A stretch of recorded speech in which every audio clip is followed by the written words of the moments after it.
No funeral do meu filho, minha nora me deu 30 dias para deixar a minha própria casa. Sim, eu nunca imaginei que o pior dia da minha vida pudesse piorar ainda mais. Mas foi exatamente isso que aconteceu. Meu nome é Marta. Tenho 68 anos e no dia 14 de março de 2024 enterrei meu único filho, Marcelo. Ele tinha apenas 38 anos. 38 anos de vida que eu vi nascer, crescer, sorrir e depois apagar como uma vela sem aviso. O velório estava lotado. Marcelo era engenheiro civil, conhecido na cidade, respeitado. As pessoas desfilavam diante do caixão com aquelas expressões ensaiadas de pesar. Eu estava sentada na primeira fileira, segurando meu relicário de prata, aquele que meu falecido marido, Paulo, me deu no nosso 20º aniversário de casamento. Dentro dele, uma foto nossa de quando Marcelo tinha 3 anos. Era a única coisa que me mantinha minimamente inteira naquele momento. Eu não conseguia chorar mais. Sabe quando a dor é tão grande que seu corpo simplesmente desliga? Era isso. Eu estava ali, mas não estava. Ouvia as pessoas falando, meus sentimentos, ele está num lugar melhor, Deus sabe o que faz. Mentiras. Mentiras educadas que as pessoas contam quando não sabem o que dizer diante do insuportável. O caixão estava aberto. Eu tinha insistido nisso. Queria vê-lo pela última vez. Marcelo estava vestido com o terno azul marinho que eu dei de presente no último aniversário dele. O rosto estava sereno, maquiado pelos funcionários da funerária para parecer que estava apenas dormindo. Mas eu sabia. Aquele não era meu filho. Era apenas o invólucro vazio do que ele foi. As mãos dele estavam cruzadas sobre o peito. Mãos grandes, fortes, que me abraçavam quando eu tinha medo. Que me ajudavam a carregar as compras do mercado, que consertavam tudo que quebrava na casa. Agora, imóveis, frias, para sempre. Padre Augusto conduzia a cerimônia. Ele conhecia Marcelo desde pequeno, tinha batizado ele, dado a primeira comunhão. A voz dele tremia enquanto falava sobre jovem demais, planos interrompidos, mistérios da vontade divina. Eu não estava ouvindo direito.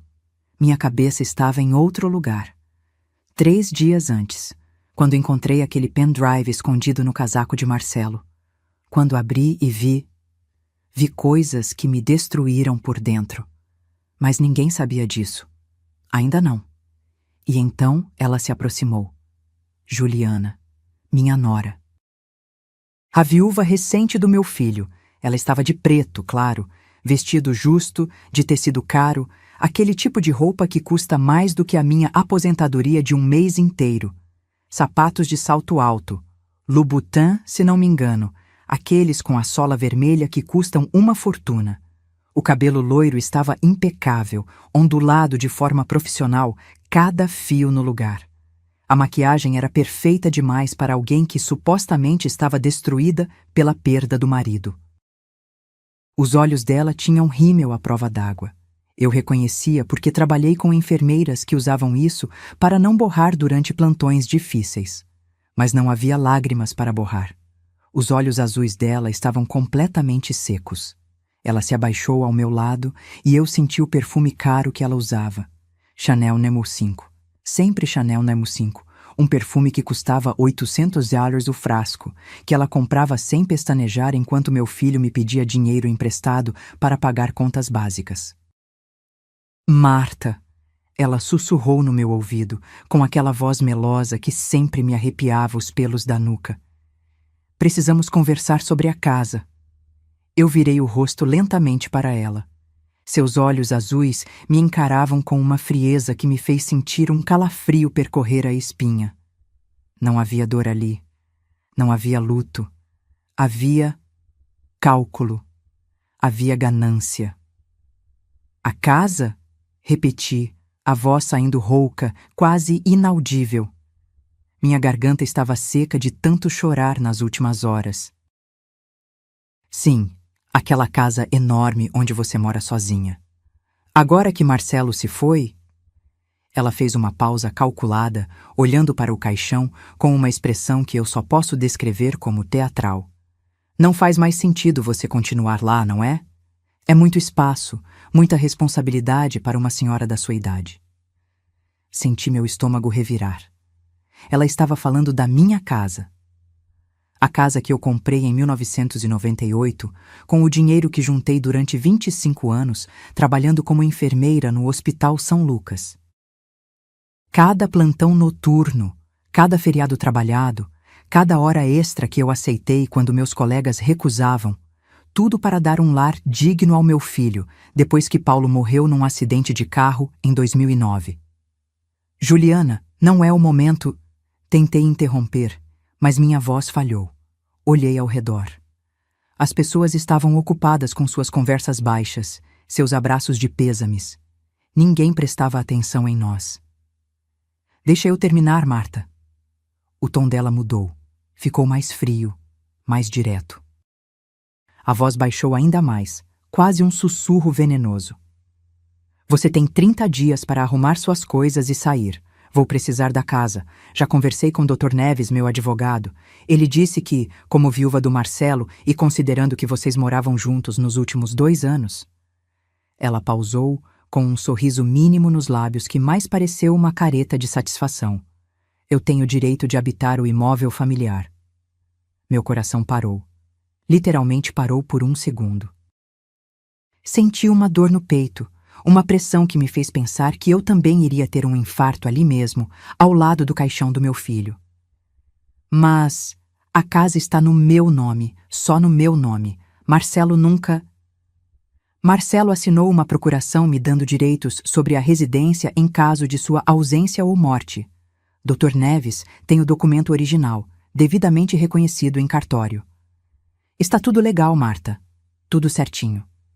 Ela disse isso com tanta naturalidade quanto alguém comentando sobre o tempo. 30 dias, Marta. É tempo suficiente para uma mulher organizada como você. Ela se levantou, alisou o vestido preto que se moldava ao corpo dela de forma quase obscena para um funeral e acrescentou, quase como uma reflexão em voz alta, mas claramente direcionada a mim. Aliás, existem asilos muito bons na região. Vou até pedir para minha secretária fazer uma pesquisa para você. Os mais baratos, claro, considerando sua aposentadoria de enfermeira. O quê? Uns 3.500 por mês? Imagino que não sobre muito dinheiro no final do mês, depois das contas básicas. 3.800 para ser exata.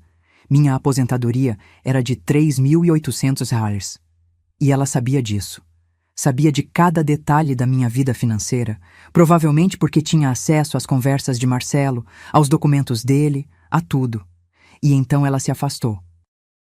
Simplesmente se afastou, deixando aquelas palavras envenenadas no ar, misturadas com o cheiro de flores, lírios brancos que eu odiava, mas que ela tinha escolhido para o funeral porque ficavam elegantes. Olhei para o caixão do meu filho.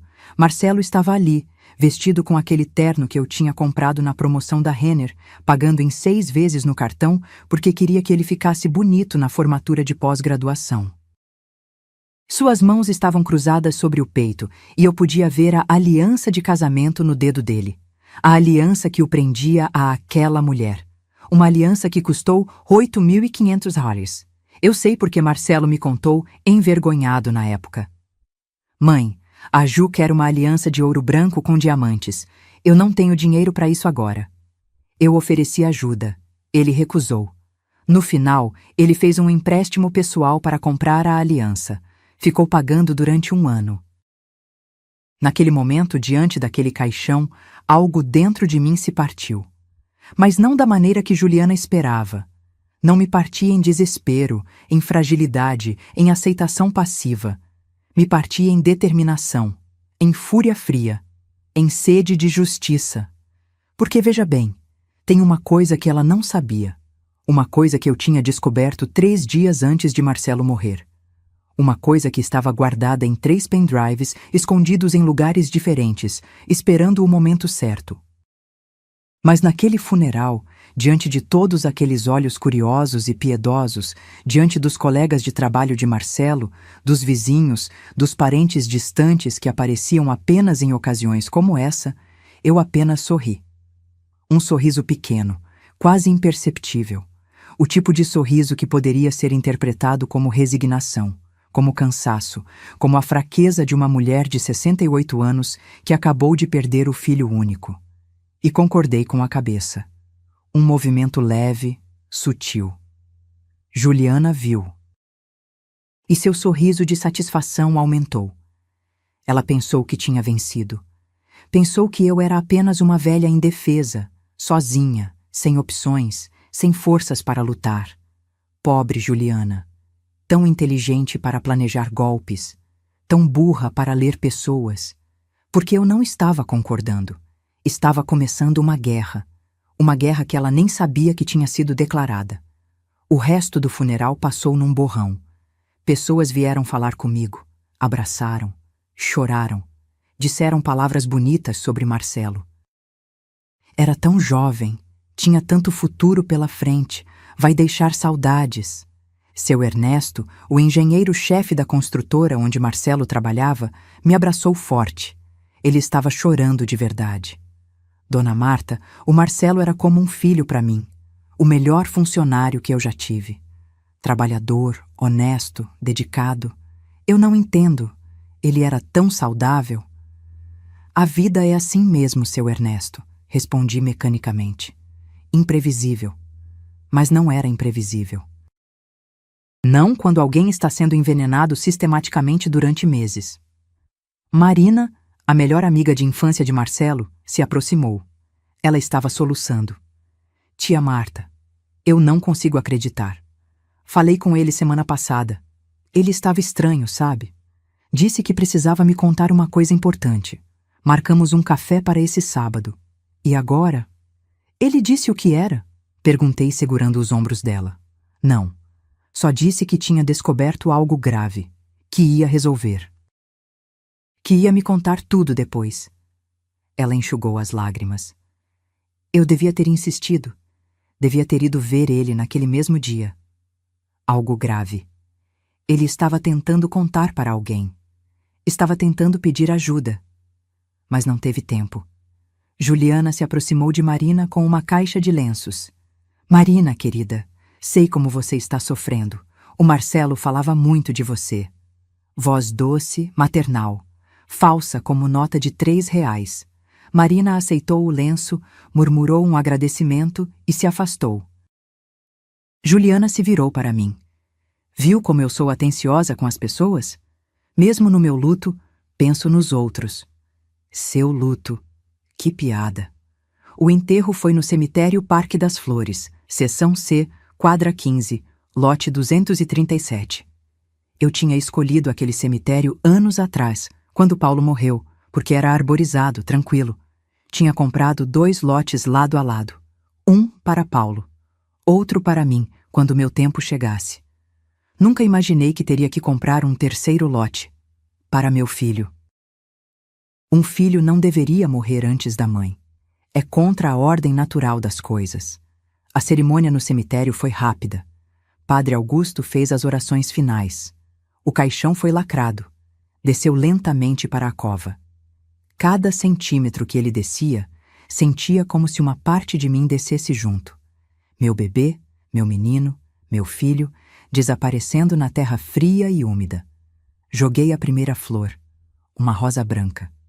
As outras pessoas seguiram. Marina jogou uma carta, lacrada. Para você ler no céu, ela sussurrou chorando. Juliana jogou uma rosa vermelha. Não disse nada, mas tirou uma selfie depois. Uma selfie no funeral do próprio marido. Disfarçada, claro, fingindo que estava apenas mexendo no celular. Mas eu vi. E aquilo me deu ânsia. Quando todos começaram a se dispersar, fiquei ali, sozinha diante da cova já coberta de terra. Havia uma cruz temporária de madeira com o nome dele. Marcelo Henrique Santos, 1505-1986, 2702-2024. 38 anos. Apenas 38 anos. Filho, sussurrei, ajoelhando com dificuldade na terra úmida. Minhas calças ficaram sujas de barro, mas não me importei. Eu prometo que vou fazer justiça. Ela não vai ficar impune, não vai. Senti uma mão no meu ombro. Era Célia, minha amiga de 40 anos, ex-colega do hospital. Ela tinha o rosto vermelho de tanto chorar. Vem, Marta, vamos para casa.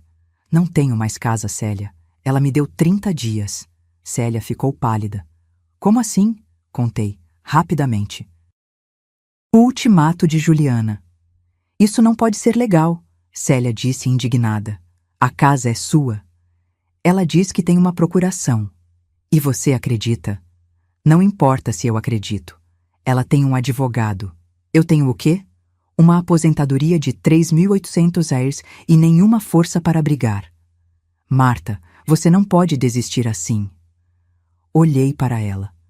Célia, com seus 70 anos, aposentada do mesmo hospital que eu, viúva também, que entendia a dor de perder. Que entendia a dor de ficar sozinha. Eu não vou desistir, disse, baixinho. Só estou esperando o momento certo. Deixa eu voltar no tempo. Porque para você entender o que veio depois, precisa entender quem eu sou, de onde eu vim, o que essa casa significa para mim. Nasci em 1956, em São Paulo, Zona Leste, Penha. Numa casa pequena, de 3 cômodos, onde morávamos eu, meus pais e meus 3 irmãos. Meu pai, seu Osvaldo, era metalúrgico na fábrica Vilares. Saía de casa às 5 da manhã, voltava às 7 da noite, cansado, com as mãos sujas de graxa, mas sempre com um sorriso para os filhos. Minha mãe, Dona Irene, era costureira. Trabalhava em casa, numa máquina Singer antiga que fazia um barulho ritmado que embalou minha infância inteira. Ela costurava para fora, para uma confecção do Brás. Ganhava por peça. Cada blusa, 0,80. Cada calça, 1,20. Ela costurava das 6 da manhã até às 11 da noite para conseguir 300 hairs por mês. Eu aprendi desde cedo que nada na vida vem de graça. Que se você quer alguma coisa, você sua, você luta, você conquista com as próprias mãos. Com 16 anos, comecei a trabalhar como auxiliar de enfermagem no Hospital Santa Marcelina. Ganhava 450 por mês. Era 1972. Trabalhava das 2 da tarde às 10 da noite. Depois ia para a escola noturna estudar. Terminei o ensino médio aos 19 anos. 3 anos atrasada, mas terminei. Foi no hospital que conheci Paulo. Ele tinha ido visitar a mãe dele, Dona Lúcia, que tinha fraturado o quadril. Eu estava no plantão. Ele me viu trocando o soro dela, sendo gentil, conversando. Quando saí do quarto, ele me parou no corredor. Você foi muito atenciosa com minha mãe. Obrigado. É meu trabalho, respondi com 19 anos de timidez. Seu trabalho é cuidar. Mas você fez mais que isso. Você foi carinhosa. Ele sorriu. Um sorriso que iluminava o corredor inteiro do hospital. Meu nome é Paulo. Marta. Posso te convidar para um café quando seu plantão terminar? Eu devia ter dito não. Regulamento do hospital não permitia relacionamento entre funcionários e visitantes, mas aquele sorriso, aqueles olhos castanhos, sinceros... Pode. Fomos a uma padaria perto do hospital. Tomamos café com pão na chapa. Conversamos por 2 horas. Ele era mecânico, tinha uma oficina pequena na Vila Matilde. Ganhava 800 airs por mês. Sonhava em ter a própria rede de oficinas um dia. E você? Quais são seus sonhos? Ele perguntou. Terminar enfermagem, me formar de verdade, ter uma casa, ter uma família. Coisas simples. Coisas simples são as melhores, ele disse. Começamos a namorar. Eu tinha 19, ele 22. Nos casamos 2 anos depois, em 1977, numa cerimônia simples na igreja Nossa Senhora da Penha. Meu vestido foi emprestado da minha prima Teresa. O dele era o terno que usava aos domingos para ir à missa. A festa foi na casa dos meus pais, com churrasco no quintal e guaraná Antártica. Custou 1.200 airs no total. Meus pais pagaram 800 airs. Os pais dele, 400 reais. A gente contribuiu com a mão de obra, fazendo tudo nós mesmos. Foi o dia mais feliz da minha vida até então. Moramos os primeiros anos num apartamento alugado em Ermelino Matarazzo. 2 quartos, aluguel de 280 reais por mês. Era apertado, mas era nosso. Em 1979, nasceu Marcelo. 15 de maio, às 6 da manhã. Parto normal, no Hospital Santa Marcelina, o mesmo onde eu trabalhava. Ele nasceu com 3.200 gramas, 49 centímetros, chorando forte, saudável. Quando a enfermeira colocou ele nos meus braços pela primeira vez, olhei para aquele rostinho vermelho, amassado, perfeito e soube. Soube que tinha encontrado meu propósito, minha razão de existir. Olá, meu amor, sussurrei, beijando a testinha dele. Eu sou sua mãe e vou proteger você sempre, sempre. Paulo estava ao meu lado, chorando. Homem de 25 anos, mecânico com mãos calejadas de tanto trabalho, chorando feito criança ao ver o filho. A gente fez isso, Marta. A gente trouxe uma vida ao mundo. A gente fez, confirmei. Os primeiros anos foram difíceis. Dinheiro era curto. Eu tirei licença maternidade de 6 meses, mas precisei voltar a trabalhar antes. Com 4 meses de Marcelo, já estava fazendo plantões reduzidos. Minha mãe cuidava dele enquanto eu trabalhava. Paulo trabalhava 12, 14 horas por dia. Às vezes, chegava em casa e Marcelo já estava dormindo. Acordava e Marcelo ainda dormia. Passavam dias sem se verem direito. Mas nos fins de semana, Paulo compensava. Levava Marcelo para passear. No parque, no zoológico, na feira. Colocava ele no ombro e ficava horas andando, contando histórias inventadas sobre mecânica, sobre carros falantes, sobre aventuras. Marcelo adorava. Ria daquele jeito que só crianças riem. Alto, livre, genuíno. Nosso sonho era ter uma casa própria. Não um apartamento alugado, onde você não pode fazer barulho depois das 10, onde tem que pedir permissão para pendurar um quadro, onde o senhorio pode te despejar a qualquer momento. Uma casa de verdade, com quintal, com espaço para Marcelo brincar, com uma árvore para ele subir, com um cachorro. Então começamos a guardar. Cada centavo que sobrava ia para uma poupança. E quando digo cada centavo, é cada centavo mesmo. Parávamos de comprar refrigerante. Só água. Paramos de comer carne todo dia. Segunda, quarta e sexta, tinha. Terça, quinta e sábado, ovo ou sardinha. Domingo, um frango assado que rendesse para 2 dias. Eu cortava meu próprio cabelo olhando no espelho. Paulo cortava o dele com máquina emprestada do vizinho. Marcelo usava roupas de primos mais velhos, remendadas, ajustadas por mim. Parece mentira, mas durante 10 anos a gente não tirou uma única férias. Nem mesmo férias de pobre, aquelas de ir para o litoral norte e ficar em casa de parente. Nada. Paulo emendava férias com trabalho extra para ganhar mais. Eu pegava plantões duplos. Não trocamos de carro. Tínhamos um Fusca 72, azul desbotado, que Paulo mantinha funcionando com arame, improviso e muita oração. Aquele carro tinha mais de 300 mil quilômetros rodados. Fazia barulhos estranhos. Soltava fumaça.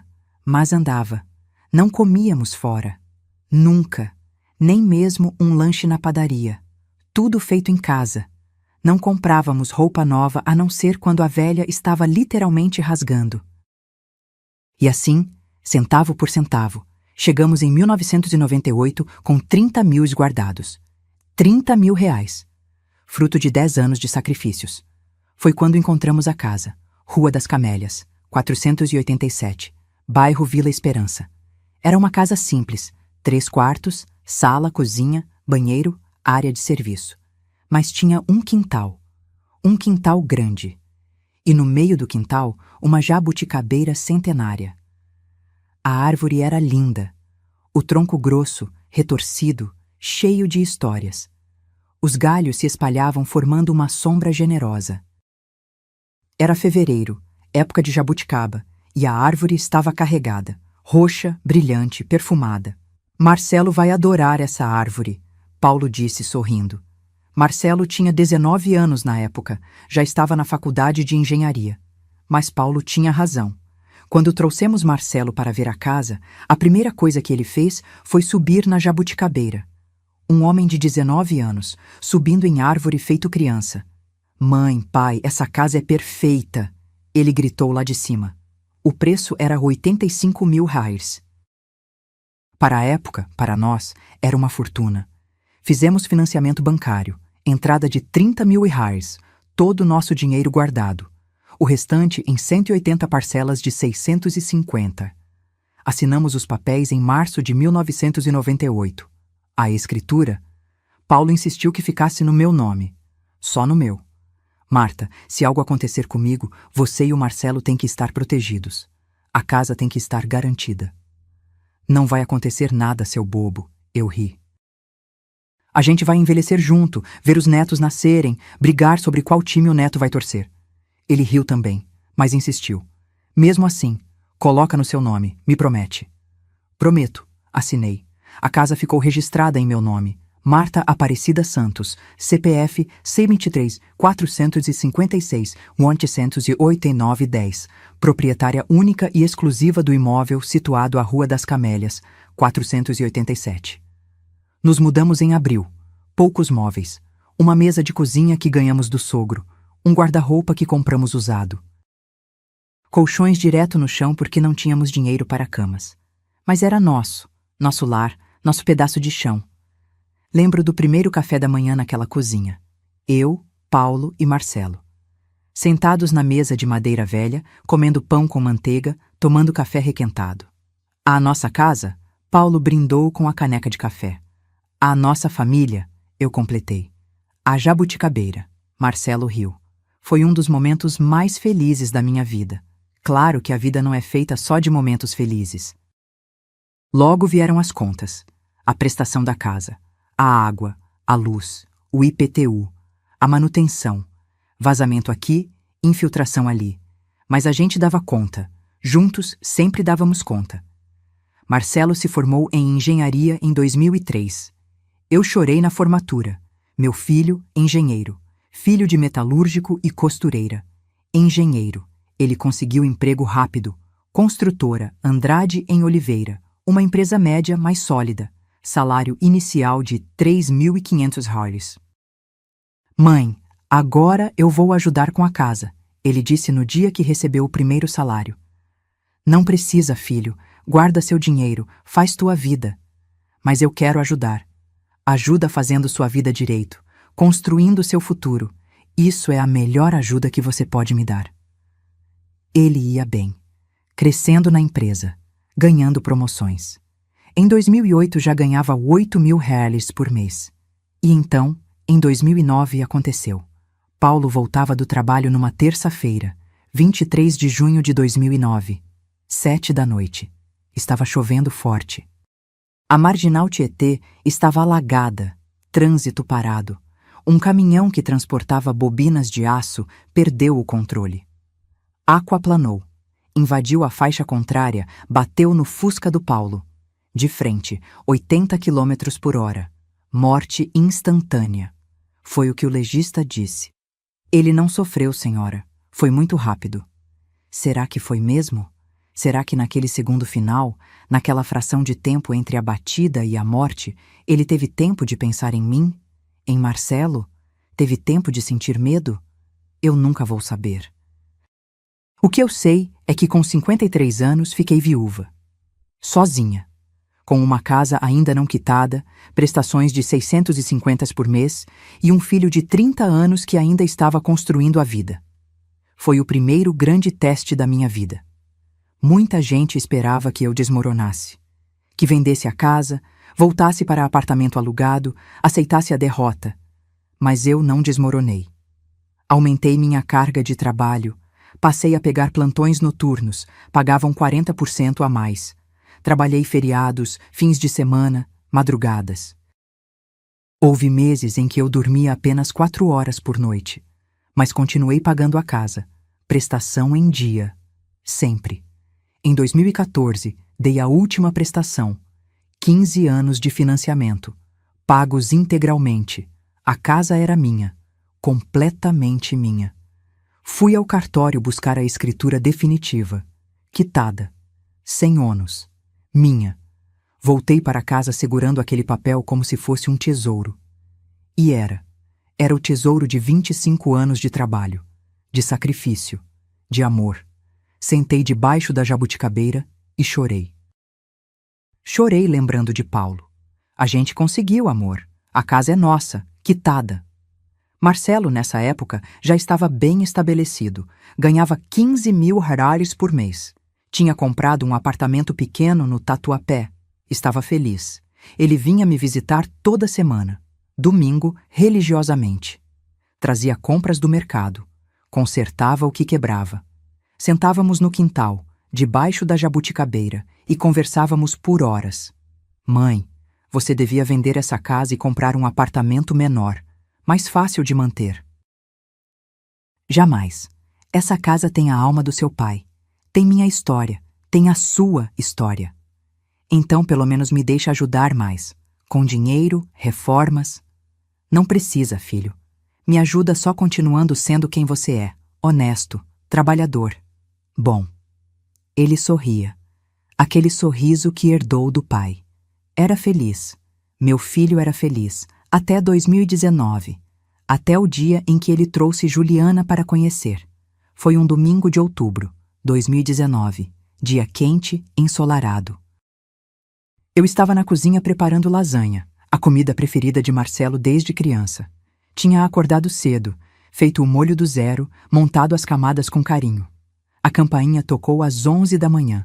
Abri a porta. Marcelo estava ali, sorrindo. E ao lado dele, uma mulher. Loira, alta, muito bonita. Usava um vestido branco, justo, que marcava cada curva do corpo. Sandálias de salto. Unhas perfeitas, cabelo escovado profissionalmente, maquiagem impecável. Ela não parecia alguém que vinha almoçar na casa da sogra, parecia alguém que estava indo para uma festa chique. Mãe, essa é a Juliana, estamos namorando há 3 meses. 3 meses. E ele não tinha me contado. Marcelo, que me contava tudo desde criança, que me ligava para falar sobre uma promoção no trabalho, sobre um filme que assistiu, sobre qualquer coisa. Estava namorando há 3 meses e não tinha dito nada. Isso já me alertou, mas forcei um sorriso. Prazer, Juliana. Entra, fica à vontade. Ela estendeu a mão. Mão macia, unhas vermelhas com aquele acabamento em gel que custa 150 em salão. A pele era clara, sem calosidades. Mãos que nunca lavaram louça, nunca esfregaram chão, nunca trabalharam pesado. Prazer, dona Marta. O Marcelo fala muito da senhora. O sorriso era ensaiado, perfeito demais. Sabe aquele sorriso de atriz de novela? Era exatamente aquele. Mostrava todos os dentes, brancos, alinhados, certamente clareados profissionalmente. Os olhos, porém, eram frios, azuis, bonitos, mas sem calor genuíno. Havia algo ali que me incomodou desde o primeiro segundo. Entraram. Juliana olhou ao redor com uma expressão que só posso descrever como avaliadora, como alguém que está estimando o valor de cada objeto. O olhar dela passou pela televisão, que tinha 15 anos, mas funcionava perfeitamente. Pelo sofá, que Paulo e eu compramos em 2005, pelas cortinas, que eu mesma tinha costurado. Percebi um pequeno trejeito nos lábios dela.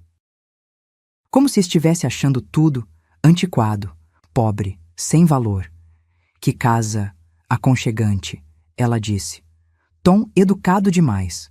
O tipo de educação que é, na verdade, condescendência disfarçada. Obrigada. É simples, mas é cheia de histórias. Imagino.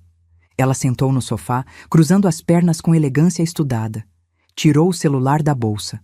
Uma bolsa de marca, eu reconhecia porque via nos anúncios de revista, Louis Vuitton, se não me engano. 8.000 reais, talvez mais. Marcelo sentou ao lado dela. Ele estava diferente. Não conseguia definir exatamente o que, mas havia algo na postura dele, mais tenso, menos solto, como se estivesse performando, representando um papel. A Ju é influenciadora digital, mãe. Tem 180 mil seguidores no Instagram. Influenciadora digital? Eu não entendia bem o que era isso. Você trabalha com computador? Juliana riu. Um riso que soou falso, forçado. Não exatamente, dona Marta. Eu trabalho com minha imagem. Faço propaganda de produtos, marcas. Roupas, cosméticos, suplementos. As empresas me pagam para divulgar. E isso dá dinheiro? Dá sim. Ela olhou para as unhas, examinando-as. Mês passado tirei R$ 35.000. Esse mês já estou em R$ 28.000 e ainda faltam 10 dias. R$ 35.000. Por mês. Quase 10 vezes minha aposentadoria, fazendo propaganda na internet. Nossa, foi tudo que consegui dizer. É um trabalho como qualquer outro, ela disse, com um tom que sugeria exatamente o oposto, que era um trabalho melhor que qualquer outro. Fomos para a cozinha. Servi a lasanha, que tinha ficado perfeita.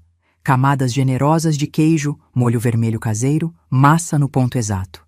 Marcelo comeu 3 pedaços, como sempre. Elogiou, como sempre. Juliana mal tocou no prato. Cortou um pedacinho minúsculo, levou à boca, mastigou lentamente, deixou o resto. Não vai comer? Perguntei, tentando não soar ofendida. Ah, dona Marta, desculpa. Eu tô de dieta. Low carb, sabe? Não posso comer massa. Ela deu um sorrisinho. Preciso manter a forma. É meu trabalho. Se eu engordar 3 quilos, perco patrocinadores. Entendo, mas não entendia. Como alguém recusa comida feita com carinho? Como alguém escolhe dieta sobre uma refeição em família? A Ju é muito dedicada ao trabalho dela, Marcelo disse, quase como se estivesse me explicando, me convencendo. Ela malha todos os dias, come super controlado. É uma disciplina admirável. Admirável. Marcelo, que sempre comeu de tudo, que adorava churrasco, pizza, feijoada, estava achando admirável alguém que recusava lasanha. A conversa durante o almoço foi estranha. Juliana falou muito. Sobre ela mesma. Sobre as viagens que fazia para criar conteúdo. Miami na semana passada. Cancún mês que vem. Dubai no ano que vem, se conseguir fechar com uma marca de cosméticos árabes. Falou sobre restaurantes caros que frequentava, sobre eventos VIP que era convidada, sobre famosos que conhecia. Falou muito, mas não perguntou nada sobre mim. Nada sobre Marcelo, além do que já sabia. Nada sobre nossa família, nossa história. Era um monólogo, ela era a protagonista. Nós, plateia. Depois do almoço, fomos para o quintal. Mostrei a jabuticabeira. Estava carregada naquele outubro. Roxa, brilhante. Essa árvore tem quase 100 anos, expliquei. Já estava aqui quando compramos a casa. Que fofo, Juliana disse sem olhar direito para a árvore. Estava mexendo no celular, tirando selfies. Marcelo olhou para a árvore com aquele carinho de sempre. Eu costumava subir nessa árvore quando criança. Sério? Juliana fingiu surpresa. Não consigo imaginar você fazendo isso. Por que não? Por que não conseguia imaginar? Marcelo sempre foi do tipo que subia em árvore, jogava bola descalço, corria no quintal. Ela estava com ele há 3 meses e não conhecia isso dele? Ficaram até às 5 da tarde. Ou melhor, Marcelo ficou. Juliana passou metade do tempo no celular, respondendo mensagens, postando stories, fazendo não sei o quê. Quando foram embora, abracei Marcelo com força. Gostou dela, mãe? Ele sussurrou. Menti. Claro, filho, se você é feliz, eu sou feliz. Ele sorriu. Aquele sorriso que não chegava aos olhos. Ela é incrível, né? Linda, inteligente, bem-sucedida. É sim. Mas incrível não era a palavra que eu usaria. Perigosa, talvez. Manipuladora, certamente. Mas eu não disse nada. Porque o que uma mãe pode dizer? Filho, sua namorada me dá arrepios? Filho, acho que ela está interessada em você pelo motivo errado? Não. Uma mãe torce, espera estar errada e fica de olhos abertos. E foi o que eu fiz. Nos meses seguintes, as coisas mudaram. Rapidamente. As visitas de Marcelo, que eram semanais, viraram quinzenais, depois mensais. Sempre com a mesma desculpa. A Ju marcou uma viagem. Temos um evento importante. Ela não está se sentindo bem. Preciso ficar com ela. As ligações, que eram diárias, viraram semanais. E quando ele ligava, eram conversas rápidas, apressadas. Oi, mãe, tudo bem? Que bom. Também tô bem. Depois eu ligo com mais calma, tá? A Ju está me chamando aqui. Sempre a Ju, sempre alguma urgência dela. Sempre ela no centro de tudo. Em 2020, a pandemia começou. O mundo parou. As pessoas ficaram em casa, isoladas. Eu, como enfermeira, não tive esse luxo. Continuei trabalhando, na linha de frente, vendo pessoas morrendo todos os dias, vendo famílias destroçadas. Medo constante de me contaminar, de contaminar outros. Foram os meses mais aterrorizantes da minha vida. Mas sabe quantas vezes Marcelo veio me ver pessoalmente durante aqueles meses? Nenhuma. 0. Ele ligava, claro. Mãe, como você está? Está se protegendo? Que bom. Eu não posso ir aí, a Ju está com medo de contaminação. Ela tem asma, sabe? Qualquer coisa pode complicar. Asma. Que conveniente. Nunca tinha mencionado asma antes. E então, em dezembro de 2020, recebi uma mensagem de WhatsApp. Mãe, tenho uma notícia. Casei hoje com a Ju. Foi civil, só com testemunhas por causa da pandemia. Depois a gente faz uma festa maior para comemorar com todo mundo. Te amo. Casei hoje. Passado. Já tinha acontecido, sem me avisar, sem me convidar. Nem para assinar como testemunha. Nada. Meu filho casou e eu descobri por mensagem de texto. Chorei aquela noite. Chorei pela perda. Porque era uma perda, sim. A perda do filho que eu conhecia. Do filho que compartilhava tudo comigo. Do filho que era meu melhor amigo. Ele estava sendo engolido por aquela mulher. E eu não conseguia fazer nada. A festa de comemoração nunca aconteceu. Ah, com essa pandemia prolongando, mãe, a gente decidiu deixar para quando tudo normalizar. E nunca normalizou o suficiente aparentemente. Em 2022, recebi outra notícia, por telefone dessa vez. Evoluímos do WhatsApp para ligação. Que consideração! Mãe, o apartamento onde a gente mora está com um vazamento sério. Coisa estrutural. Vai precisar de uma reforma grande. Vai demorar uns 6 meses. A gente pode ficar aí em casa, temporariamente? Meu coração disparou. Meu filho de volta, morando comigo? Mesmo que com ela junto, pelo menos eu o veria todos os dias. Claro, filho. Claro que pode. A casa é sua também. Quando vocês vêm? Amanhã, se não se importa. O apartamento já está interditado. Chegaram no dia seguinte, com malas. Muitas malas e caixas, muitas caixas. Juliana entrou na casa como se fosse dela. Não pediu, não sugeriu. Simplesmente começou a organizar as coisas ao seu jeito. Marcelo, vamos ficar no seu quarto antigo. E esse escritório aqui? Ela olhou para o cômodo pequeno onde eu guardava livros e tinha uma escrivaninha. Dá para ser meu closet? Mãe, você se importa? Marcelo perguntou, meio sem graça. O que eu podia dizer? Sim, me importo. Tirem as coisas daqui? Não. Então sorri e disse. Claro que não, filho. Fiquem à vontade. Em 2 dias, minha casa não era mais minha casa. O escritório virou closet, cheio de roupas caras, sapatos caros, bolsas caras. Juliana tinha mais roupa do que uma loja de departamento. O quarto de Marcelo, que eu mantinha exatamente como ele deixou quando saiu de casa, foi completamente reformulado. Ela trouxe um jogo de cama novo. Esse aqui estava com cheiro de mofo, Marta. Cortinas novas, essas estão desbotadas. Até trocou o colchão. Minha coluna não aguenta colchão velho. E começou a me tratar como empregada na minha própria casa. Marta, pode fazer um cafezinho para mim? Cappuccino se tiver. Se não tiver, Nescafé mesmo serve. Nunca, por favor. Nunca, Dona Marta, ou Você pode, por gentileza. Sempre Marta seco e ordens diretas. Marta, a comida hoje estava sem sal. Você pode caprichar mais no tempero amanhã?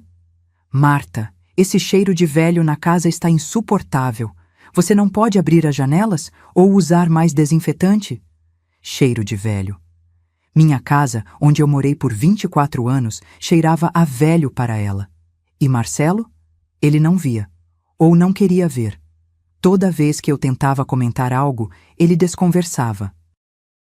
Mãe, a Ju tem um jeito mais direto mesmo. É da personalidade dela, mas não é por mal. Filho, mas ela me trata como se eu fosse... Mãe, você está sendo sensível demais. Ela está estressada com a reforma do apartamento. Imagina a dor de cabeça que é lidar com pedreiro, marceneiro, essas coisas. A reforma, que nunca parecia terminar. Depois de 3 meses, perguntei: Filho, como está a reforma? Ah, tá indo, mãe. Essas coisas demoram. Mas já tem previsão? Mais uns 2, 3 meses. 2, 3 meses, que viraram 4, 5, 6, 1 ano. Eles moraram comigo por 1 ano inteiro. E a tal reforma não terminava nunca. Até que um dia eu estava procurando um documento meu no escritório, no closet da Juliana, e encontrei uma pasta entre as roupas dela. Abri. Dentro, documentos, escritura de um imóvel, escritura de venda. O apartamento de Marcelo, vendido, em agosto de 2022. Agosto de 2022. Eles vieram morar comigo em julho de 2022, 1 mês antes da venda. Não havia vazamento. Não havia reforma. Havia uma venda. Eles venderam o apartamento e me usaram como moradia provisória sem me contar a verdade. O apartamento foi vendido por R$520 mil. 520 mil reais. E eu nunca soube. Marcelo nunca me contou. Fiquei com o documento na mão, tremendo, pensando, processando. Por que ele vendeu? Para onde foi o dinheiro? Por que mentiu para mim? Guardei o documento de volta exatamente onde estava. Não confrontei. Ainda não. Mas comecei a prestar mais atenção, em tudo. Foi a partir daquele momento, depois de descobrir a venda escondida do apartamento, que comecei a realmente observar. E o que vi me destruiu aos poucos, dia após dia. Marcelo estava mudando. E não era uma mudança sutil. Era drástica, assustadora. Primeiro, o peso. Meu filho sempre foi robusto, não gordinho, mas forte, ombros largos, braços musculosos de quem malhava regularmente. Pesava em torno de 92 quilos, bem distribuídos em seu 1,82 de altura. Mas ao longo de 2023, ele começou a definhar. Em janeiro, notei que as camisas dele estavam folgadas. Filho, você emagreceu? Ah, um pouco, mãe. Estou malhando mais, cortando carboidrato. Mas não parecia emagrecimento saudável. Parecia consumição. Como se algo estivesse o comendo por dentro.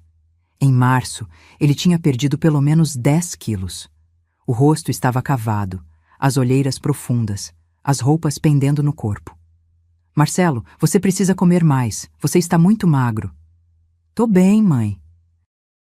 É só fase. Fase. Que fase é essa que deixa um homem de 38 anos parecendo um doente terminal? Em junho, mais 5 quilos perdidos. Ele estava irreconhecível. As bochechas fundas, os olhos grandes demais para o rosto emaciado, as mãos ossudas. Tentei falar com Juliana. Juliana, você não acha que o Marcelo está emagrecendo demais? Ela mal levantou os olhos do celular. Ele está bem, Marta. Homem tem um metabolismo diferente. Ele é mais bonito assim, menos inchado. Inchado.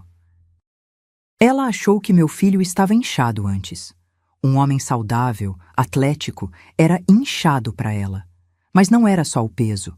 Era o comportamento, a energia. Marcelo sempre foi um homem de energia. Acordava às 6 da manhã, ia para a academia, trabalhava o dia inteiro, voltava e ainda tinha disposição para consertar algo na casa, jogar conversa fora, assistir um filme. Mas em 2023, ele estava sempre cansado. Arrastava os pés pela casa como um velho. Cochilava no sofá às 8 da noite. Às vezes dormia 14, 15 horas seguidas. Filho, você está dormindo bem? Não muito, mãe. Tenho tido insônia, acordo várias vezes durante a noite. Vai no médico. Vou. Semana que vem tenho consulta de rotina. Mas a consulta nunca acontecia. Sempre um motivo para adiar. E tinha outra coisa. Os tremores. Comecei a notar em abril. Nós estávamos jantando e a mão dele tremeu ao pegar o copo d'água. O copo quase caiu. Desculpa, ele disse constrangido. Estou meio nervoso com um projeto no trabalho. Mas o tremor não era de nervosismo. Era constante. Sempre que ele segurava algo, garfo, caneta, celular, a mão tremia levemente.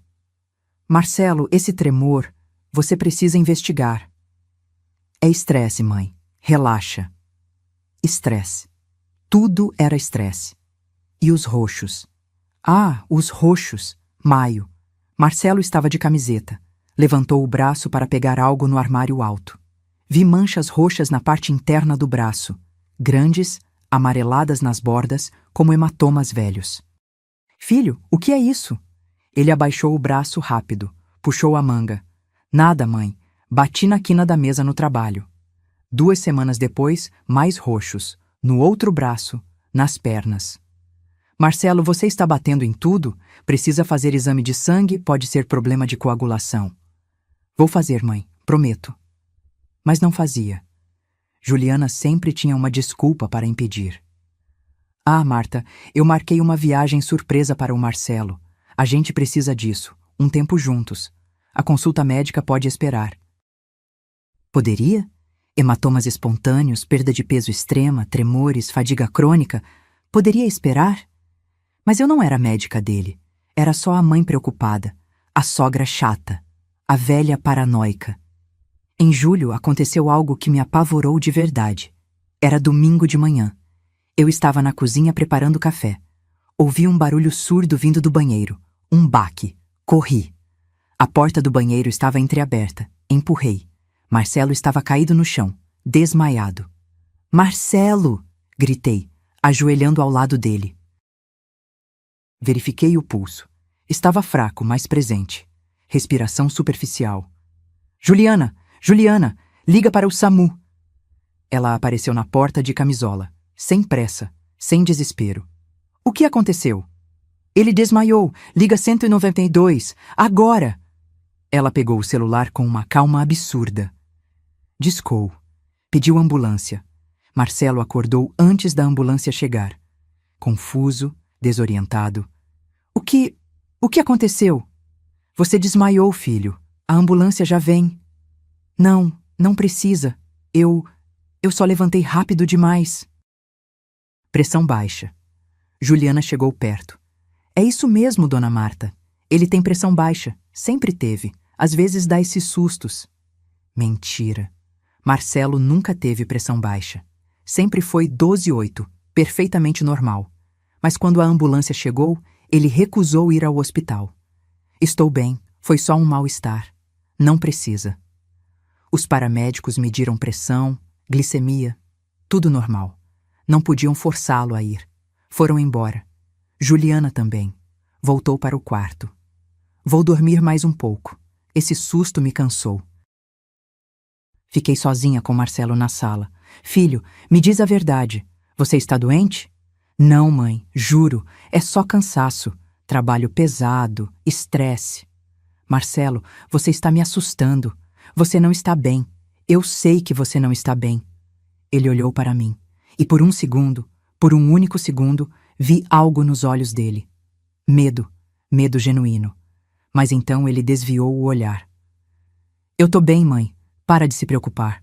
E saiu. Voltou para o quarto. Fechou a porta. Fiquei ali, sozinha, com o coração acelerado e uma certeza crescente. Meu filho estava em perigo. Mas perigo do quê? De quem? Comecei a prestar atenção em outra coisa. O controle que Juliana exercia sobre ele. O celular de Marcelo, por exemplo. Ele nunca mais tinha o celular. Era sempre Juliana quem estava com ele. É que ele sempre esquece de responder às mensagens, ela explicou uma vez, sorrindo. Então eu gerencio os contatos dele, respondo por ele. É mais eficiente assim. Gerenciar contatos do marido. Responder por ele, isso é normal? E as finanças? Marcelo ganhava bem, 18.000 reais por mês na época, mas ele nunca tinha dinheiro. Descobri isso num dia em que fomos ao mercado juntos, rara ocasião em que Juliana não estava junto. No caixa, o cartão dele foi recusado. 1, 2, 3 vezes. Que estranho, ele disse constrangido. Deve estar com problema. Paguei as compras. 287. No carro perguntei, filho, está faltando dinheiro? Não, mãe, é que a Ju está organizando uns investimentos pra gente. Ela entende dessas coisas mais do que eu. Transferi a maior parte do salário para uma conta de investimentos que ela gerencia. E você não tem acesso? Tenho, claro. Só não mexi ainda. Mas está tudo sob controle. Sob controle dela, pensei. E então, em junho de 2023, aconteceu algo que mudou tudo. Marcelo chegou na minha casa às 11 da noite, sozinho. Juliana tinha viajado para um evento em Florianópolis. Ele tinha ficado. Bateu na porta. Quando abri, ele estava com os olhos vermelhos. Tinha chorado. Filho, o que aconteceu? Mãe, eu preciso te pedir uma coisa. Entramos. Sentamos no quintal, debaixo da jabuticabeira. A lua estava cheia, iluminava tudo com aquela luz prateada. Pode pedir o que for, filho. Ele respirou fundo, várias vezes, como se estivesse juntando coragem. Você conseguiria me emprestar 35.000 reais? Fiquei muda. 35.000 reais. Um valor imenso. Marcelo, o que aconteceu? Você está em dívida? Eu fiz uma besteira. Uma grande besteira, mãe. Ele começou a chorar. Não lágrimas discretas. Era choro convulsivo, desesperado. Tenho uma dívida que eu preciso pagar urgente. Se eu não pagar até o fim do mês, vão processar a construtora, vão me demitir, vão ferrar minha vida. Mas que dívida é essa? Com quem? Eu não posso explicar agora. Por favor, mãe, não me pergunta. Só me empresta. Eu devolvo, prometo. Em 3 meses eu devolvo tudo. Segurei o rosto dele entre minhas mãos. Marcelo, você está me assustando. Você está envolvido com coisa errada? Não. Não, mãe. Nada de crime. Só uma dívida. Uma dívida que não devia ter feito. Por favor. Olhei nos olhos dele. Vi desespero, terror, sinceridade. Eu empresto. Claro que eu empresto. Ele me abraçou forte, tão forte que dói. Obrigado, mãe. Obrigado. No dia seguinte, fui ao banco. Tinha 42.000 reais na poupança. Economias de anos. Meu fundo de emergência. Tirei 35.000 reais. Transferi para a conta dele. Ele recebeu, agradeceu, prometeu devolver. Nunca devolveu. E eu nunca cobrei. Porque 3 semanas depois, aconteceu algo que me deixou certa. Meu filho estava em perigo de morte. Era madrugada. 3 horas.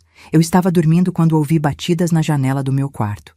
Leves, discretas, mas insistentes. Acordei assustada. Levantei, puxei a cortina. Marcelo, do lado de fora, sozinho, abri a janela. Filho, o que você está fazendo aqui a essa hora? Deixa eu entrar pela janela, mãe. Não quero que ela saiba que estou aqui. Ela, Juliana. Ajudei ele a entrar. Ele estava agitado, com cheiro de bebida, roupas amarrotadas. Marcelo, você bebeu? Bebi, precisava de coragem. Coragem para quê? Ele me segurou pelos ombros, olhou fundo nos meus olhos.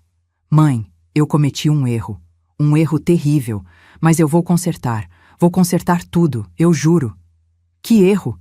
Me conta. Não posso agora. Mas em breve eu te conto tudo.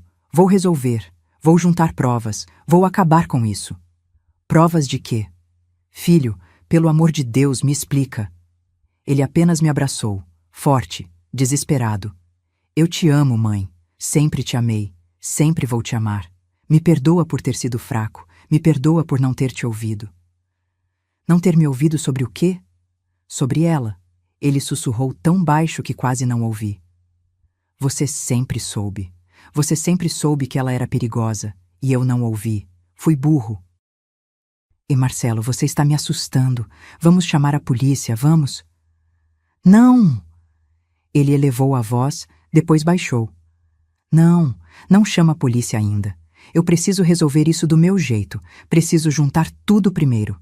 Se eu denunciar agora, ela vai se livrar. Ela é esperta, muito esperta. Denunciar o quê? O que ela fez? Ele não respondeu. Apenas me abraçou mais uma vez e sussurrou no meu ouvido. Não confie nela. Pra nada. Se algo acontecer comigo, não confie nela. Promete? Filho. Promete? Prometo. Ele saiu pela janela, como tinha vindo. Desapareceu na escuridão. Aquela foi a última conversa real que tivemos. A última vez que vi meu filho lúcido, consciente, tentando me proteger. 10 dias depois, ele estava morto. 27 de fevereiro de 2024. Terça-feira, 2 da tarde. Meu telefone tocou. Era Juliana. Marta, é o Marcelo. Ele desmaiou. A ambulância está vindo. Não esperei nem ela terminar. Peguei a bolsa, saí correndo. Hospital São Lucas. O mesmo onde trabalhei durante 30 anos. Cheguei em 15 minutos. Juliana estava na recepção, mexendo no celular. Quando me viu, levantou. O rosto estava seco. Nenhuma lágrima. Ele deu uma parada cardíaca em casa. Eu tentei fazer massagem, chamei a ambulância imediatamente, mas... Ele não resistiu, Marta. Morreu na ambulância.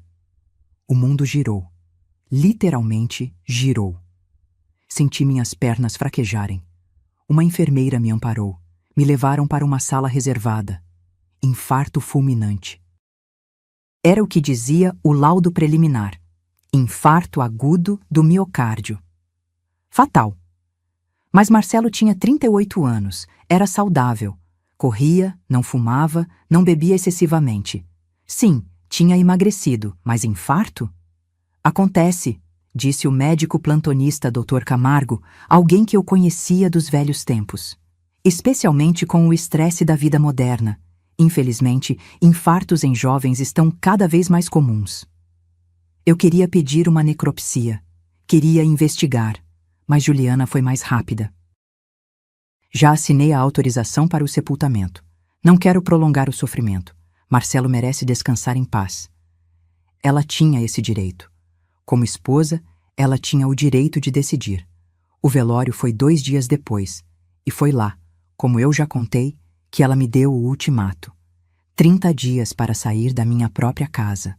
No funeral, enquanto todos choravam e ela recebia os pêsames com aquele ar de viúva corajosa, Dr. Neves apareceu, o advogado dela. Um homem magro, de óculos, terno cinza, pasta de couro, ele se aproximou de mim com um envelope. Dona Marta, meus pêsames. Sei que não é o momento, mas preciso entregar isso à senhora. Dentro do envelope, uma procuração, datada de 15 de janeiro de 2024, assinada supostamente por Marcelo. O documento dizia que Juliana tinha autorização para habitar e administrar o imóvel residencial localizado na Rua das Camélias, 487, Vila Esperança, a minha casa, em caso de ausência ou morte de Marcelo. Isso é impossível, falei, a voz tremendo. Marcelo nunca me disse nada sobre isso. Ele provavelmente não queria preocupá-la, disse Dr. Neves com uma falsa compaixão. Era apenas uma precaução. Mas agora, com o falecimento dele, o documento entra em vigor. A senhora tem 30 dias para desocupar o imóvel. É um prazo razoável. Razoável. Ele usou a palavra razoável. Saí do cemitério sem falar com ninguém. Voltei para casa dirigindo no piloto automático. Entrei, fechei a porta e finalmente desmoronei. Chorei durante horas, pela perda do meu filho, pela injustiça, pela humilhação. Mas no meio das lágrimas, uma memória surgiu, nítida, cristalina. 3 dias antes da morte de Marcelo, eu tinha ido visitá-lo. Juliana estava fora, em mais uma viagem de trabalho. Marcelo estava em casa, sozinho. Ele parecia doente, febril. Insisti para ele ir ao médico. Ele recusou. Tô só cansado, mãe. Vou descansar. Enquanto ele dormia no sofá, levei o casaco dele, um blazer azul marinho que estava jogado na cadeira, para pendurar no armário. Quando peguei o casaco, senti algo no forro, um rasgo, e dentro do rasgo, algo duro. Tirei. Era um pendrive. Um pequeno pendrive preto, genérico, sem marca. Fiquei com ele na mão, sem saber o que fazer. Seria invasão de privacidade abrir? Mas aquela conversa às 3 da manhã ainda ecoava na minha cabeça. Não confie nela. Se algo acontecer comigo, não confie.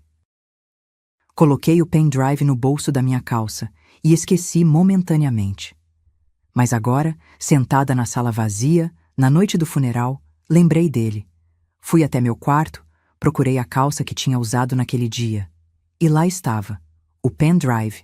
Liguei meu notebook antigo, conectei o pendrive. O que vi me destruiu. E ao mesmo tempo me deu forças para o que estava por vir. Eram 47 arquivos, vídeos, áudios e documentos. Comecei pelos vídeos. O primeiro tinha data de 18 meses atrás, setembro de 2022. A câmera estava escondida, filmando obliquamente. Parecia ser uma câmera de segurança ou celular discretamente posicionado. O cenário: meu quarto de hóspedes, que tinha virado o closet de Juliana. E lá estava ela, com um homem. Não era Marcelo. O homem era jovem, musculoso, moreno. Estava sem camisa. Juliana usava apenas lingerie. Os dois estavam se beijando, rindo. As mãos dele percorriam o corpo dela sem pressa. Quanto tempo mais vamos ter que fingir? A voz dele. Jovem, impaciente. Não muito, Rodrigo. Só mais um pouco. Quando eu tiver acesso total às contas dele, a gente acaba com essa farsa. E a velha? Ela mora aqui. Fica vigiando tudo. Juliana riu. Um riso frio, calculado. A velha é cega. Só enxerga o filhinho perfeito. Nem imagina que o filhinho está sendo dopado com ansiolíticos todos os dias. O idiota não percebe que a vitamina C que tomo todo dia na frente dele, na verdade, é clonazepam triturado. Meu estômago revirou. Clonazepam, um ansiolítico potente. Ela estava dopando meu filho. E funciona? Rodrigo perguntou. Perfeitamente. Ele fica lerdo, confuso, dorme mal, está sempre cansado. Não consegue pensar direito. Assinou tudo o que coloquei na frente dele nos últimos meses. Transferências, procurações, autorizações. Tá tudo indo conforme o plano. Senti bile subir na minha garganta. Pausei o vídeo. Respirei fundo. Continuei. Havia mais vídeos. Muitos mais. Sempre os dois. Sempre no meu quarto de hóspedes, na minha casa, enquanto meu filho estava trabalhando ou dopado. Abri os áudios. Conversas entre Juliana e Rodrigo.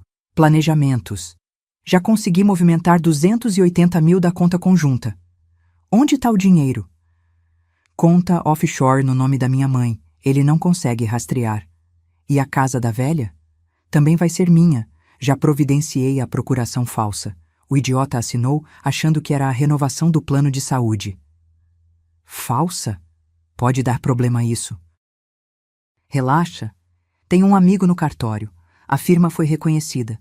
Vai parecer legítima. E depois que ele morrer, quem vai questionar? Depois que ele morrer. Ela disse isso, friamente, casualmente. Como se estivesse planejando trocar de carro. Continuei ouvindo. Havia um áudio particularmente devastador, datado de 3 semanas antes da morte de Marcelo. Ele está começando a desconfiar. Voz de Juliana tensa. Como assim? Está recusando os comprimidos. Diz que se sente estranho. Até foi num médico escondido. Pediu exames. Merda. E agora? Tenho que acelerar o processo. Acelerar como? Uma pausa. Longa. Terrível. Tenho digital guardado. Digital? O remédio de coração? Sim, peguei do armário da velha. Ela tem porque trabalhou em hospital, sempre guardava medicamento. Se eu colocar no café dele todas as manhãs em pequenas doses durante uns 2 meses, isso não é perigoso? É, vai causar arritmia, eventualmente parada cardíaca, mas vai parecer natural. Infarto, estresse, ninguém vai desconfiar. Desconectei os fones de ouvido. Não consegui ouvir mais. Ela matou meu filho, premeditadamente, friamente, durante meses. Os documentos do pendrive confirmavam tudo. Extratos bancários mostrando as transferências. 420 mil reais desviados das contas de Marcelo. A procuração falsa. E mais, prints de conversas dela com outras pessoas, articulando esquemas, mentiras. Havia também um vídeo final, mais recente. 1 semana antes da morte de Marcelo. Era ele. Meu filho. Filmando a si mesmo, provavelmente com o celular. O rosto estava abatido, olheiras profundas, mãos tremendo. Mãe, ele começou, a voz fraca. Se você está vendo isso, é porque eu morri. E não foi acidente. Foi ela, a Juliana. Eu descobri tudo. Os vídeos com o amante, o dinheiro desviado, os remédios. Eu descobri e confrontei ela. Ela negou, chorou, disse que ia mudar. Mas eu sei que é mentira. Eu sei que agora ela vai tentar me matar de verdade. E eu não sei o que fazer. Eu deveria ter te ouvido. Você sempre soube que ela era má. Sempre. E eu fui burro, apaixonado e burro. Ele passou a mão pelo rosto, enxugando lágrimas. Juntei todas as provas que consegui. Estão nesse pendrive. Escondi no meu casaco. Mãe, por favor, use isso. Não deixa ela sair impune. Não deixa ela ficar com sua casa, com seu dinheiro, com nada. Ela é uma assassina e eu fui fraco demais para detê-la. O vídeo cortou. Fiquei sentada no escuro por horas, apenas segurando o pendrive. Aquele pequeno objeto continha a prova de um assassinato. E também continha a chave da minha vingança. Entenda uma coisa. Eu poderia ter ido direto na polícia naquela mesma noite. Poderia ter entregado o pendrive, as provas, tudo. Mas não fui, porque eu conhecia Juliana. Ela era rica, tinha advogados, tinha contatos. Se eu batesse na porta da delegacia, uma enfermeira aposentada de 68 anos com uma história de nora envenenadora, no máximo iam me ouvir educadamente e arquivar o caso. Mágoa de sogra, diriam. Luto não processado. Teorias conspiratórias. Não. Eu precisava ser mais esperta, mais estratégica. Então, na manhã seguinte ao funeral, fiz cópias. 3 pendrives idênticos. Um escondi dentro do relicário de prata junto com a foto de Paulo. Outro enterrei no quintal, embaixo da jabuticabeira, dentro de um pote de vidro vedado. O terceiro deixei com Célia, minha amiga de 40 anos, ex-colega do hospital.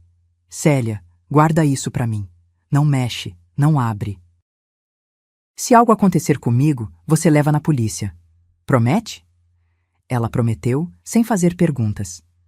A amizade verdadeira é assim. Depois procurei uma advogada. Não qualquer advogada. Uma especialista em direito sucessório e crimes patrimoniais. Doutora Helena Furtado. Tinha fama de ser implacável. No escritório dela contei tudo. Mostrei as provas. Ela assistiu aos vídeos em silêncio. Quando terminou, tirou os óculos e me olhou com uma expressão que misturava raiva e admiração. Dona Marta, isso aqui é prova de homicídio doloso qualificado, estelionato, falsificação de documento e associação criminosa. Essa mulher vai presa. E por muito tempo. Mas vai ser fácil? Perguntei. Não, ela vai lutar. Vai contratar os melhores advogados. Vai alegar falsificação das provas. Vai tentar te desacreditar. Mas nós temos algo que ela não tem. O quê? A verdade. E provas técnicas irrefutáveis. Vamos precisar de perícia grafotécnica para provar que a procuração é falsa. Exumação do corpo para confirmar intoxicação. Investigação bancária. Vai demorar, mas vamos conseguir. Quanto tempo? Alguns meses, talvez 1 ano até o julgamento final. E enquanto isso, ela fica com minha casa? Doutora Helena sorriu. Um sorriso afiado. Não necessariamente. Vamos solicitar medida protetiva urgente. Com essas provas, consigo um mandado de busca e apreensão na casa. E se tudo correr como espero, prisão preventiva dela em 72 horas. 72 horas. 3 dias. Quanto você cobra? Perguntei. Meus honorários são de 15 mil reais adiantados, mais 400 horas por hora de trabalho. Esse caso vai dar trabalho. Estimo uns 45 mil reais no total. 45 mil reais. Quase toda a minha reserva de aposentadoria. Eu pago. Assinamos o contrato naquele mesmo dia. Voltei para casa. Juliana estava lá, claro. Já tinha se mudado oficialmente. Trouxera caixas, móveis, roupas. Estava reorganizando a sala ao seu gosto. Ah, você voltou, ela disse sem me olhar. Pensei que já tivesse ido procurar seu asilo. Sorri. Aquele mesmo sorriso discreto do funeral. Ainda estou organizando as coisas. Leva tempo. Tem até o dia 30. Depois disso, vou trocar as fechaduras. Durante os próximos dias, fingi ser a idosa fragilizada que ela esperava. Arrumava coisas lentamente, empacotava objetos sem valor. Às vezes, sentava no sofá e ficava olhando para o nada, como se estivesse perdida. Juliana adorava. Adorava me ver destruída. Quer que eu peça para minha secretária pesquisar asilos para você? Ela ofereceu uma vez, com falsa bondade. Obrigada, querida. Você é muito gentil. Ela chegou a trazer Rodrigo oficialmente para dentro de casa, no 5º dia após o funeral. Marta, esse é o Rodrigo. Ele é um amigo que está me ajudando nesse momento difícil. Oi, dona Marta, ele disse com aquele sorriso de quem se acha esperto. Olá, Rodrigo, respondi docemente. É muito bom ter amigos nos momentos difíceis, não é? E continuei preparando o café, como se nada. À noite, deitada, ouvia os dois no quarto de Marcelo, rindo, transando, celebrando a morte do meu filho. Mas eu não chorava mais, porque eu sabia que a cada dia que passava, o cerco estava se fechando. Doutora Helena estava trabalhando. Havia protocolado queixa-crime formal no Ministério Público, solicitado exumação do corpo de Marcelo. Enviado as provas digitais para a perícia técnica. Pedido investigação financeira das contas de Juliana e Rodrigo. E no dia 28, 2 dias antes do prazo final, recebi a ligação. Dona Marta, conseguimos. O juiz autorizou a exumação, o mandado de busca e a prisão preventiva de ambos. A polícia vai executar amanhã, às 6 horas. Amanhã. E eu posso ficar lá quando isso acontecer? Pode. Mas de longe, não se exponha, apenas observe a justiça sendo feita. Desliguei o telefone. Olhei pela janela. Juliana e Rodrigo estavam na piscina inflável que ela tinha comprado e colocado no meu quintal, bebendo champanhe, rindo alto. Fui até meu quarto. Arrumei uma pequena mala, roupas básicas, o relicário de prata, uma foto de Marcelo criança. Na manhã do dia 29, acordei às 5. Tomei café calmamente. Às 6:10, peguei a mala e saí pela porta da frente. Juliana estava dormindo. Nem percebeu. Fui para a casa de Célia. Tomamos café juntas. E esperamos. 6:47 da manhã. Eu estava na casa de Célia, que ficava a 3 quadras da minha. Ela tinha uma janela no andar de cima que dava uma visão parcial da minha rua. 3 viaturas da polícia, uma do Ministério Público, 2 vans da perícia criminal. Meu coração estava acelerado, mas mantive o rosto impassível. Os policiais cercaram a casa, bateram na porta. 1 vez, 2, 3. Pela janela, consegui ver quando Juliana abriu. Ela estava de roupão, cabelo desarrumado. Rodrigo apareceu atrás dela, apenas de shorts. O delegado, Dr. Pereira, eu descobriria depois, mostrou o mandado. Juliana tentou fechar a porta. Não conseguiu. 2 policiais seguraram. E então começou o show. Juliana gritou, chorou, esperneou. Vocês estão loucos. Eu não fiz nada. Isso é perseguição. É aquela velha, é a sogra doida que inventou isso tudo porque tem ciúmes de mim. Rodrigo tentou correr. Pelos fundos. Pulou o muro do quintal. Havia policiais esperando do outro lado. Derrubaram ele no chão. Algemaram. A busca durou 3 horas. Reviram a casa inteira. Apreenderam computadores, celulares, documentos, medicamentos. E encontraram coisas que nem eu sabia que existiam. Dentro do closet de Juliana, 180 mil reais em espécie. Dinheiro vivo escondido em caixas de sapato. No quarto, um frasco de digoxina. O tal remédio cardíaco que ela usou para matar meu filho. No carro de Rodrigo, mais documentos. Contratos falsos. Um pendrive com conversas comprometedoras. Às 9h15, Juliana e Rodrigo foram levados, algemados, para a viatura. Ela gritava feito possessa. Eu sou inocente, é mentira. Aquela velha maldita armou tudo isso. Ela quer minha herança. Sua herança. Minha casa. Meu filho. Ela ainda tinha a audácia de falar em herança. Os vizinhos estavam todos na rua, assistindo, comentando, tirando fotos. Dona Lourdes, a vizinha fofoqueira do lado, estava com os olhos arregalados. Eu sabia que tinha algo errado naquela mulher. Eu sempre soube, sempre falei. Mentira. Dona Lourdes adorava Juliana. Vivia elogiando as roupas dela, os carros, o estilo de vida. Mas agora todo mundo sempre soube. Quando as viaturas saíram, uma última viatura chegou. De dentro saiu doutora Helena. Ela olhou em volta, localizou a casa de Célia, acenou discretamente. Desci, atravessei a rua. Dona Marta, ela disse, apertando minha mão.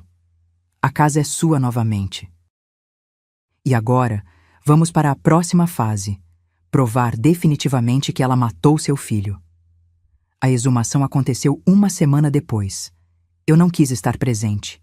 Não suportaria ver o caixão do meu filho sendo desenterrado. Mas doutora Helena me manteve informada de tudo. O corpo foi levado ao Instituto Médico Legal, submetido à autópsia completa e análise toxicológica avançada. Os resultados levaram 15 dias. Quando saíram, doutora Helena me ligou. Dona Marta, preciso que você se sente. Sentei. O laudo confirma. Intoxicação crônica por digitálicos. Seu filho foi envenenado durante pelo menos 8 meses. A concentração no tecido cardíaco é 10 vezes maior que o nível terapêutico. Não há dúvidas. Foi homicídio. Homicídio. Meu filho foi assassinado. Eu sabia disso, claro. As provas do pendrive já indicavam. Mas ouvir o laudo oficial, científico, irrefutável, foi como receber a notícia da morte dele pela segunda vez. A perícia também confirmou que a procuração era falsa. A assinatura foi forjada, e os peritos encontraram algo mais. Pagamentos de 8 mil reais para um funcionário do cartório onde o documento foi reconhecido. Ele confessou. Disse que Juliana o pagou para reconhecer a firma falsificada sem conferir. 8 mil reais. O preço de uma assinatura falsa. E o Rodrigo? Está colaborando. Fez delação premiada, contou tudo, confirmou o caso extraconjugal, os desvios de dinheiro, o envenenamento. Disse que ela planejava fazer o mesmo com você depois. Comigo? Sim. O plano era conseguir a casa, fazer você assinar uma doação em favor dela sob pressão psicológica e depois eliminá-la também. Provavelmente simulando uma queda, um acidente doméstico. Você era o último obstáculo entre ela e um patrimônio completo. Senti calafrios. Mas não vai acontecer, doutora Helena garantiu. Ela está presa preventivamente, sem direito à fiança. Rodrigo também, embora ele possa ter redução de pena pela delação. O caso explodiu na mídia. Jornais, televisão, internet, todo mundo falando. Nora assassina marido para herdar casa da sogra. Influenciadora digital é presa por homicídio e estelionato. idosa de 68 anos, descobre crime e entrega nora assassina. Virei uma espécie de heroína local. Pessoas que eu nem conhecia me paravam na rua para dizer parabéns. Você é uma guerreira. Você fez justiça. Mas eu não me sentia heroína. Me sentia uma mãe que perdeu o filho. A investigação revelou mais detalhes sórdidos. Juliana tinha um histórico. 2 ex-namorados anteriores vieram à tona. Ambos foram vítimas de golpes financeiros. Um perdeu 90 mil reais, o outro 150 mil reais. Nenhum processou porque ela desaparecia antes. Marcelo foi diferente. Ele tinha patrimônio maior, casa, carro, investimentos. Ela viu uma oportunidade e ficou. E para ficar, eliminou ele. O julgamento foi marcado para 8 meses depois. Júri popular. Durante esse tempo, voltei para minha casa. Mas entrar nela foi uma das coisas mais difíceis que já fiz. Tudo estava diferente. Juliana tinha mudado móveis, pintado paredes, removido objetos. O quarto de Marcelo, que ela usou para trair meu filho, estava irreconhecível. Passei semanas limpando, não apenas fisicamente, emocionalmente, tentando arrancar dela cada pedaço da memória daquela mulher. Encontrei coisas de Marcelo que ela tinha jogado fora. Fotos, livros, diplomas. Resgatei tudo e encontrei uma última carta. Estava escondida atrás do criado mudo do quarto dele. Um envelope amarelo, amassado. Dentro, uma carta manuscrita. A letra de Marcelo, trêmula, apressada. Mãe, se você está lendo isso é porque eu morri. E não foi acidente. A Juliana está me matando. Eu sei disso há 2 semanas. Descobri o digital no meu café. Confrontei ela. Ela negou, mas eu vi nos olhos dela. Ela está me envenenando. Eu deveria ir na polícia. Deveria te contar. Mas eu sou covarde, mãe. Tenho medo. Medo dela, medo do escândalo, medo de admitir que fui um idiota completo. Eu só queria te dizer, me perdoa. Perdoa por ter sido fraco, por ter te afastado, por ter acreditado nela em vez de em você. Você sempre soube que ela era má. Sempre. Você me avisou. E eu não ouvi. Te amo mais que tudo nessa vida. Você foi a melhor mãe que alguém poderia ter. Eu só não fui o filho que você merecia. As provas estão no casaco azul. Use elas. Não deixa ela vencer. Seu filho, Marcelo. Chorei segurando aquela carta durante horas, dias. Meu filho sabia que estava morrendo e não conseguiu pedir ajuda. Mas ele deixou as provas, para mim, para que eu fizesse justiça. E eu fiz. O julgamento aconteceu em outubro de 2024, 8 meses após a morte de Marcelo. O fórum estava lotado. Jornalistas, curiosos, familiares de vítimas de outros crimes similares. Todo mundo queria ver a nora assassina sendo julgada. Eu estava na primeira fileira, ao lado de doutora Melena. Juliana entrou algemada, escoltada. Estava diferente. Cabelo sem tintura, sem maquiagem, roupa de presidiária. Parecia 10 anos mais velha. Quando nossos olhos se cruzaram, ela me fuzilou com o olhar. Um olhar de ódio puro. Eu apenas desviei. Ela não merecia nem meu ódio, apenas meu desprezo. O julgamento durou 3 dias. A promotoria apresentou todas as provas, os vídeos, os áudios, os laudos periciais, o testemunho de Rodrigo, os depoimentos de ex-namorados. Foi devastador. Impossível negar. A defesa de Juliana tentou desacreditar as provas.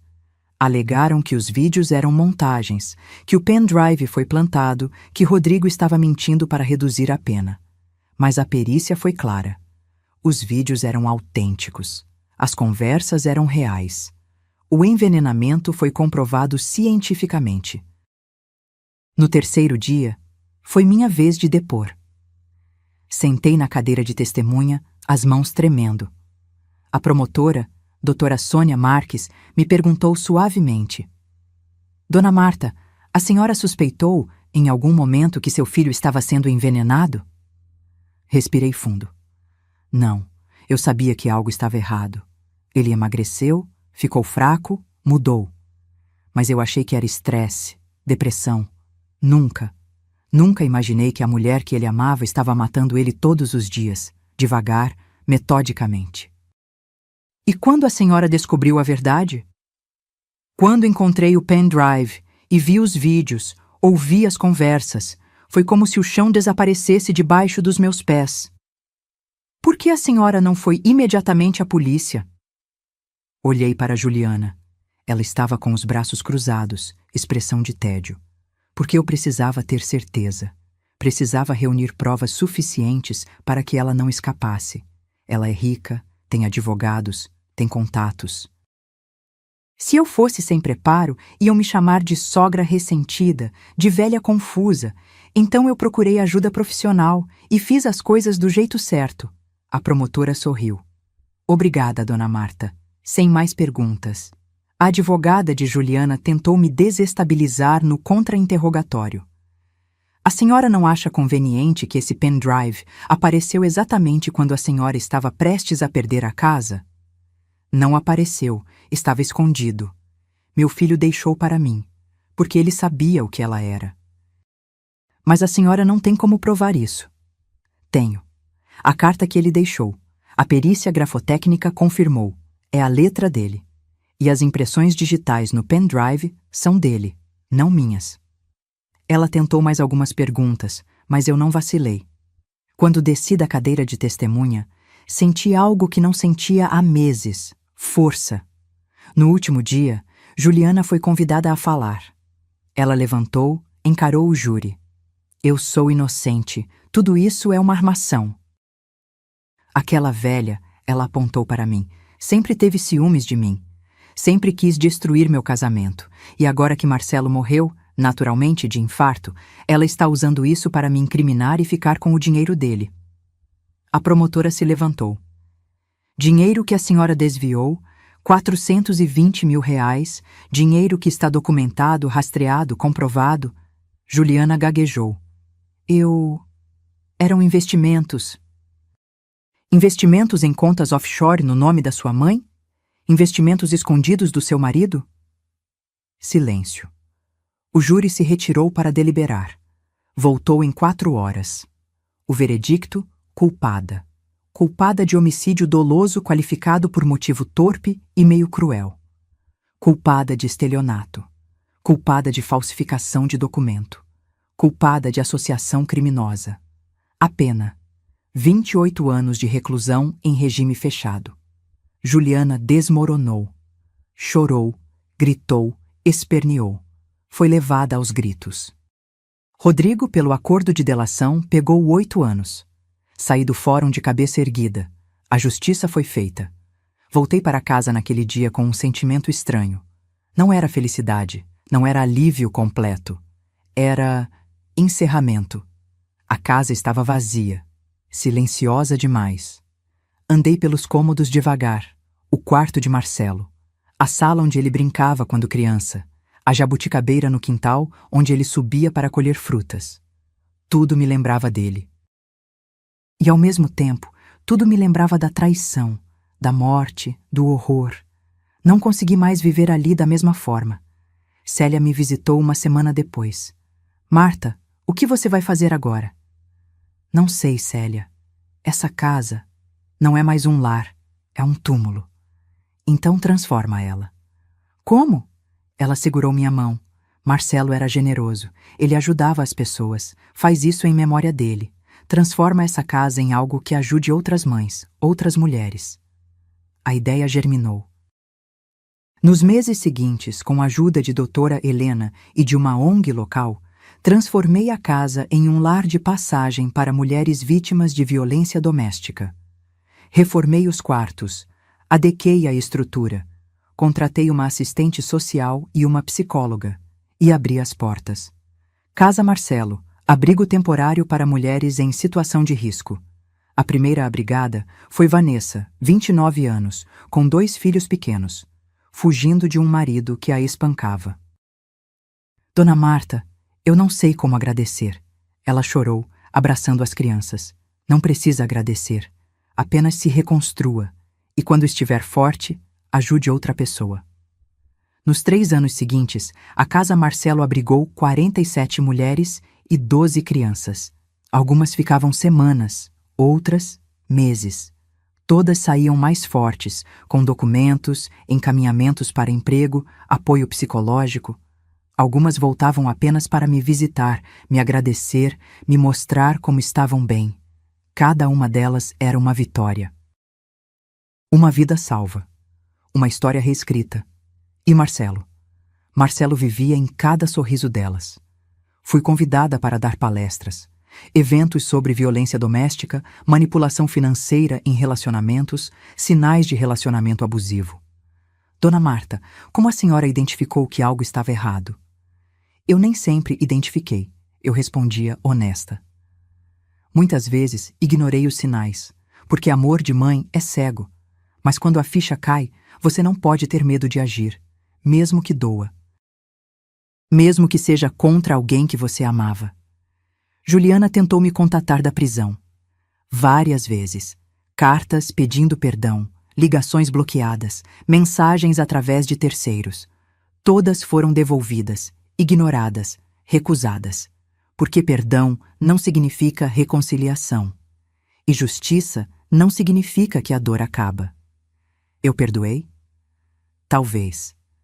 Perdoei para não carregar ódio no coração, mas esquecer? Nunca. Hoje, 3 anos depois, tenho 71 anos. Acordo cedo, tomo café olhando a jabuticabeira. Ela deu frutos lindos esse ano. Colho alguns, faço geleia, distribuo para as mulheres da casa. Às vezes, sento no quintal com a foto de Marcelo. Filho, você não morreu em vão, eu digo segurando o relicário de prata. Sua história está salvando vidas, está abrindo olhos, está mostrando para outras mulheres que não precisam aceitar abuso, manipulação, violência. Penso muito sobre aquele dia no funeral, quando ela me deu o ultimato. 30 dias para sair. Ela achou que estava me expulsando da minha casa. Mas, na verdade, estava se condenando à prisão perpétua. Prisão física? Sim, 28 anos. Mas prisão da própria consciência?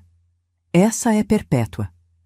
Porque por mais que ela negue, por mais que tente se convencer de que era inocente, em algum lugar fundo da mente dela, ela sabe. Sabe que matou um homem inocente, que destruiu uma família, que escolheu dinheiro sobre humanidade, e vai ter que viver com isso até o último dia da vida dela. Enquanto eu escolhi transformar dor em propósito, perda em legado, silêncio em ação, porque a verdadeira força não está em gritar, está em agir com sabedoria no momento certo, da forma certa, está em sorrir quando te desafiam, não por fraqueza, mas porque você sabe algo que eles não sabem. Está em sair em silêncio de uma casa que é sua, porque você sabe que vai voltar, com justiça, com verdade, com dignidade. Juliana me subestimou. Achou que idade era sinônimo de fragilidade. Que viuvez era sinônimo de solidão. Que silêncio era sinônimo de aceitação. Mas ela errou. Porque eu sou Marta, enfermeira, mãe, viúva, sobrevivente. E quando me deram 30 dias para deixar minha casa, eu apenas sorri e preparei a emboscada perfeita. Na manhã seguinte, ela recebeu uma visita que mudou tudo. A polícia estava na porta dela. E a justiça, finalmente, foi feita. Fim.